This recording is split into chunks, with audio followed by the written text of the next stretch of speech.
வெளிநாட்டு சிறைகளில் 10,152 இந்தியர்கள் தண்டனை அனுபவித்து வருவதாகவும் அதில் 49 பேருக்கு மரண தண்டனை விதிக்கப்பட்டுள்ளதாக மத்திய அரசு தெரிவித்துள்ளது.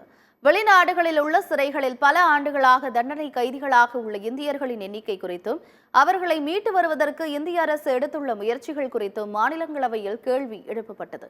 இதற்கு வெளியுறவுத்துறை இணையமைச்சர் கீர்த்திவர்தன் சிங் பதிலளித்துள்ளார்.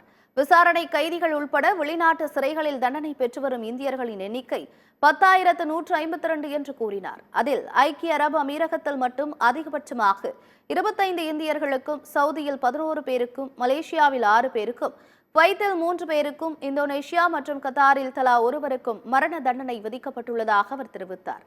வெளிநாட்டு நீதிமன்றங்களால் தண்டனை விதிக்கப்பட்ட இந்தியர்களுக்கு அங்குள்ள இந்திய தூதரகங்கள் சாத்தியமான அனைத்து உதவிகளையும் வழங்குகின்றன என்று கீர்த்திவர்தன் சிங் கூறியுள்ளார். 2024ஆம் ஆண்டில் குவைத் மற்றும் சவுதி அரேபியா ஆகிய நாடுகளில் 3 பேருக்கும், ஜிம்பாப்வேயில் ஒருவருக்கும் மரண தண்டனை நிறைவேற்றப்பட்டது. 2023ஆம் ஆண்டில் குவைத் மற்றும் சவுதி அரேபியா ஆகிய இரு நாடுகளிலும் 5 பேருக்கும், மலேசியாவில் ஒருவருக்கும் மரண தண்டனை நிறைவேற்றப்பட்டுள்ளதாக அமைச்சர் பதிலளித்தார்.